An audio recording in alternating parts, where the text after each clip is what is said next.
Idemo dalje. Kolega Vukas pitanje će postaviti ministrici poljoprivrede Mariji Vučković. Izvolite. Hvala predsjedniče. Moje pitanje je ministrici poljoprivrede gospođi Vučković. Kao što znamo vi predstavljate Skupštinu Hrvatskih šuma, a moje pitanje se odnosi na to. Naime, Hrvatske šume gospodare sa 47% kopnene površine Republike Hrvatske i činjenica je da već godinama izvozimo običnu sirovinu bez velikih kontrole u zemlje okruženja. Činjenica je da je cijena te sirovine uvišestruko niža nego u zemljama okruženja i činjenica je da upravo smo trebali obrnuto napraviti, da ne proizvodimo običnu sirovinu, a onda poslije vraćamo gotovi proizvod u Republiku Hrvatsku. Međutim, moje pitanje se odnosi zbog čega pismo koje je potpisano 15.12.2017. sa udruženjem pri Hrvatskoj gospodarskoj komori prerađivača gdje im se dopustilo 50% više ugovorne mase na uštrb ostalih prerađivača u Hrvatskoj. Činjenica je da ste zbog toga pod nadzorom Europske komisije upravo zbog netransparentnog raspodjeljivanja drvne mase, jer ne može se danas dogoditi da netko zbog nekog pisma razumijevanja dobije 50% ugovorno više nego svi ostali. Do kad će Hrvatske šume biti bankomat podkooperantima i kooperantima i zašto vi kao ministrica to pismo kao predstavnik Skupštine koje je potpisao bivši ministar Tolušić niste stavili van snage? Imali ste dovoljno vremena da to pismo stavite van snage i da omogućite svim prerađivačima u Republici Hrvatskoj da po tržišnim uvjetima mogu dobiti drvnu masu.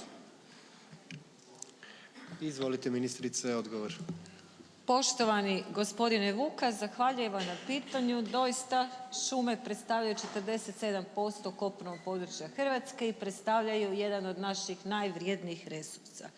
Također u vezi s pismom razumijevanja koje je potpisano čini mi se u listopadu, a 2017. godine svakako, moram vas ispraviti i reći nije ga potpisao ministar Tolušić, ono je potpisano između trgovačkog društva Hrvatske šume i između udruženja drvoprerađivača pri Hrvatskoj gospodarskoj komori.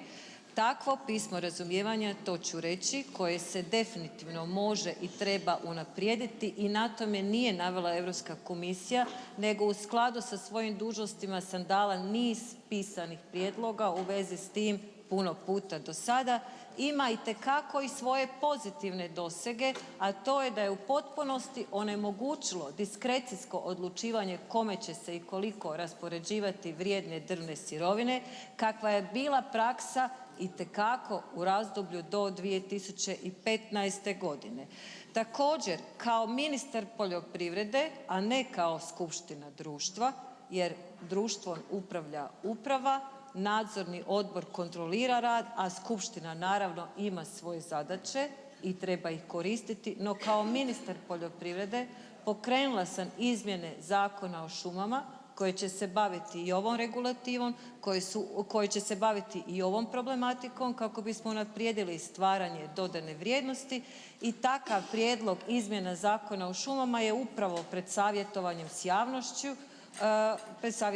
javnošću. Nadalje, pokrenuli smo izradu novog nacionalnog plana koje je također ovih dana na Odboru za vrednovanje dobilo zeleno svjetlo u smislu da je poštivalo metodologiju i takav nacionalni plan skoro ide pred hrvatsku javnost, a isto tako nova uprava Hrvatskih šuma je po prvi put javni poziv za raspored drvne sirovine u 2023. godini stavilo na savjetovanje s javnošću upravo kako bi dobila dobre prijedloge i vidjele na koji način se još uvijek može poboljšati raspolaganje, a za to ima prostora. Također želim reći, osim rasporeda drvne sirovine, da smo u proteklih nekoliko godina, što je gotovo jednako važno, s početnih 13.800 hektara u kršu na područjima koja su možda najteža za ostanak i opstanak u Hrvatskoj, 13.800 hektara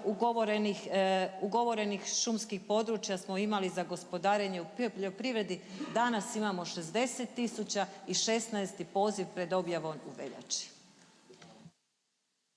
Izvolite očitovanje.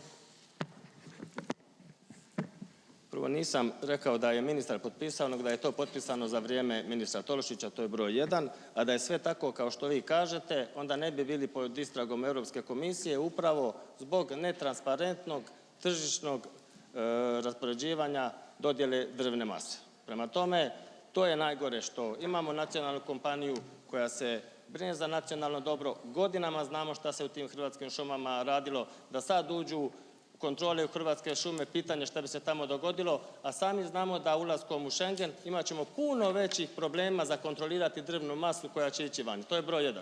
Broj 2, to je kompanija koja će, uništit ćemo sve resurse. Obećali ste da ćete posaditi zajedno sa ministricom turizma 1.000.000 sadnica godišnje za pošumljavanje, da ćete drugi dio Hrvatskih šuma dati za ispašu. Ni to se nije napravilo. Zbog čega to niste napravili? Ako već niste mogli kontrolirati te korupcijske probleme u Hrvatskim šumama koji se godinama gomilate, zašto ne možete posaditi 1.000.000 sadnica godišnje da barem to neko nacionalno naše bogatstvo revitaliziramo? Kad znamo u Hrvatskoj zbog čega smo sve ostali, još su nam jedino šume i vode su nam ostale kao nacionalno bogatstvo. Uz pomorsko dobro koje vidjeli smo danas koliko se pitanja povezalo. I mjesto da se maknete od toga, da poništite taj ugovor 15.12. koji je štetan, a vidjet ćete, vrijeme će pokazati da sam bio u pravu da je štetan, jer se mora dopustiti svima tržišno natjecanje. Mene ne zanima tko će dobiti, ali da se tržišno natječu, ni to niste napravili. Ako je to bivši ministar napravio, imali ste dovoljno vremena, a kad sam vam rekao kao predstavnik Skupštine, jer ste vi odgovorna osoba koja ste najodgovornija u tome resoru, prvo da se stane kriminalu, da se stane korupciji, da zaštitimo naše nacionalno bogatstvo, a s druge strane da pošumimo ono što smo hametice posjekli, a sad je Schengen ko melem došao pojedincima da bez kontrole to ide vani. A da ne kažem da stolicu više u Hrvatskoj ne možemo napraviti, a da trupac ne izvedemo u sirovi van. Hvala vam lijepa. Eto, to su problemi.